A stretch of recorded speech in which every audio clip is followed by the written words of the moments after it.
Shalom, good evening. This is TV7 Israel News broadcast to you from Jerusalem. And in today's top stories, U.S. President Joe Biden voices hope that a deal would soon be reached between Israel and the Islamist Hamas for the release of hostages in exchange for far-reaching Israeli concessions. Israeli Prime Minister Benjamin Netanyahu stresses that Israel cannot forgo control over the Philadelphia corridor out of strategic considerations.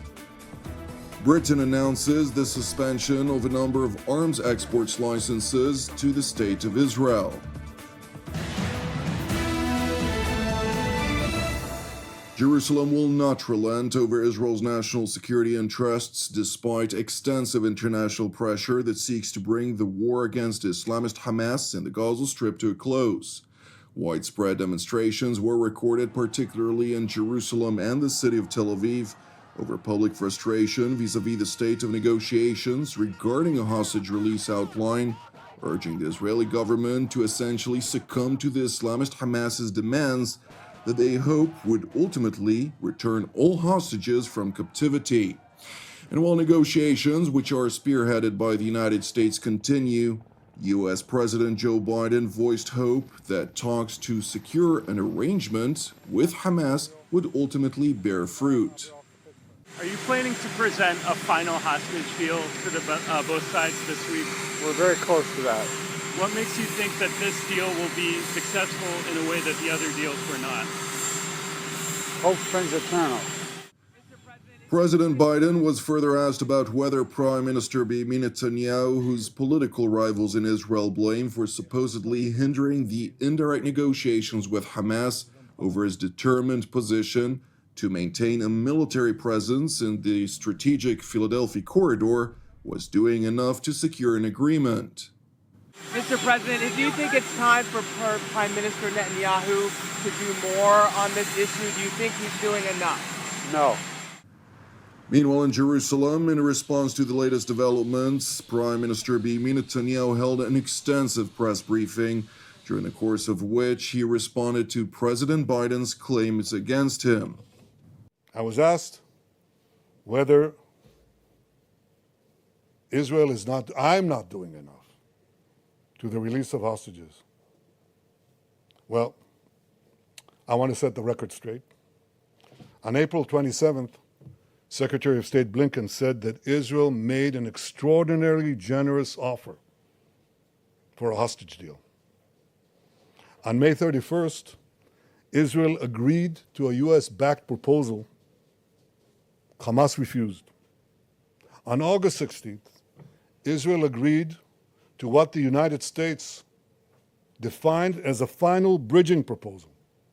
Hamas refused again.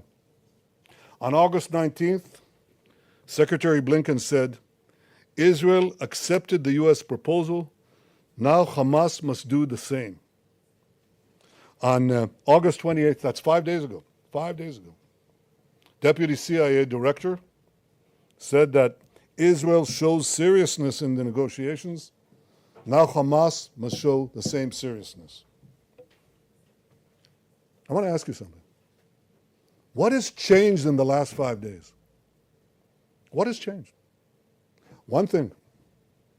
These murderers executed 6 of our hostages. They shot them in the back of the head.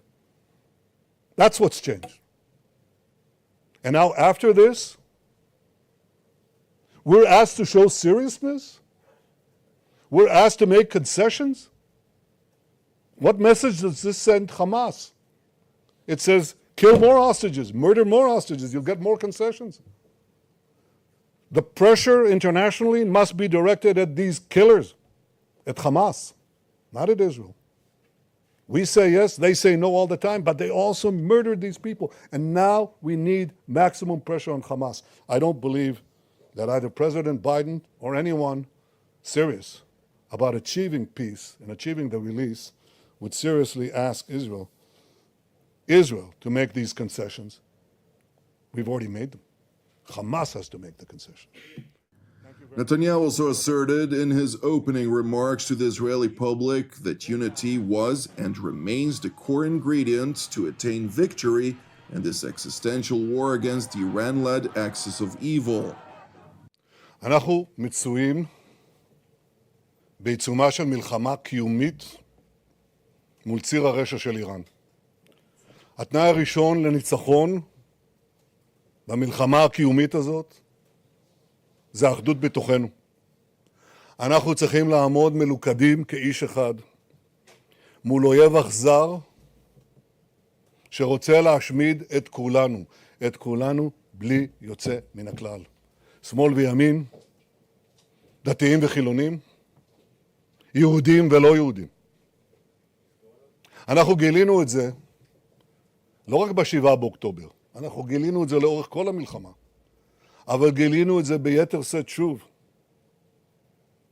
בטבח הנורא, בהוצאה להורג בדם קר של 6 מחטופינו.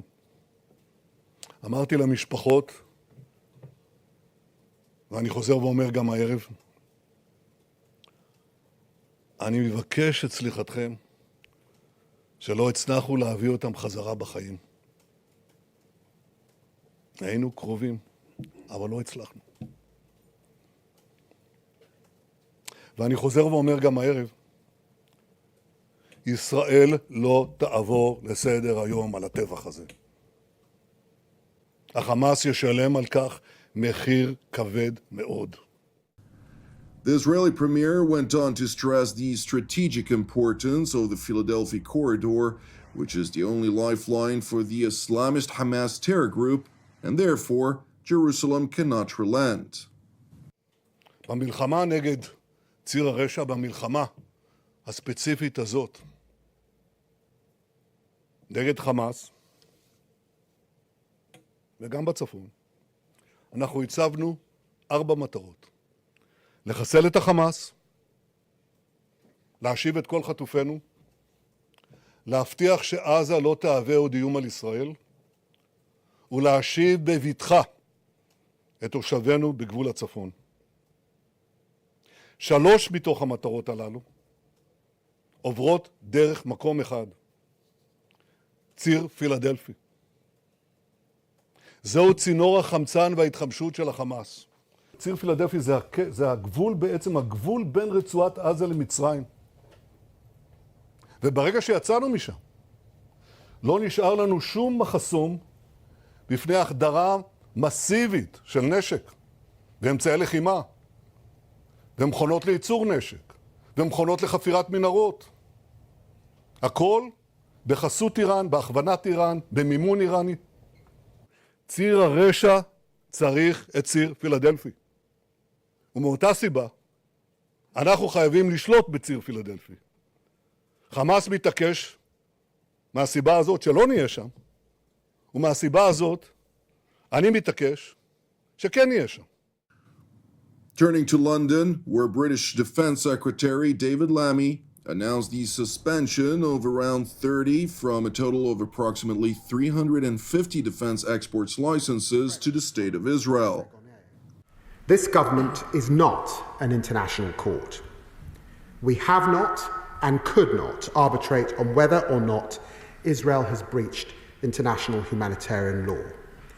This is a forward-looking evaluation, not a determination of innocence or guilt, and it does not prejudge any future determinations by the competent courts. But facing a conflict such as this, it is this government's legal duty to review export licenses. Criteria 2C of the Strategic Export Licensing Criteria states that the government will not issue export licenses if there is a clear risk that the items might be used to commit or facilitate serious violations of international humanitarian law. It is with regret that I inform the House today the assessment I have received leaves me unable to conclude anything other than that for certain UK arms exports to Israel, there does exist a clear risk that they might be used to commit or facilitate a serious violation of international humanitarian law. I have informed my Right Honourable friend, the Business and Trade Secretary, and he is therefore today announcing the suspension of around 30 from a total of approximately 350 to Israel as required under the Export Controls Act. These include equipment that we assess is for use in the current conflict in Gaza. London's top defense official went on to stress that while Britain does not make an equivalence between Israel and the Iran-led Axis to include Hamas, the UK must assess, however, Israel's compliance with international humanitarian law. There is no equivalence between Hamas terrorists and Israel's democratic government, or indeed Iran and their partners and proxies. But to license arms exports to Israel, we must assess their compliance with international humanitarian law, notwithstanding the abhorrence of their opponents' tactics and ideology. This is not an arms embargo. It targets around 30, approximately 350 licenses to Israel in total for items which could be used in the current conflict in Gaza. The rest will continue. Thank you for watching TV7 Israel News. Please pray for the peace of Jerusalem and redemption of Israel. I'm Jonathan Hessen, wishing you an Erev Mevorach, and God willing, we'll see you during our upcoming TV7 Israel updates. Until then, Shalom from Jerusalem.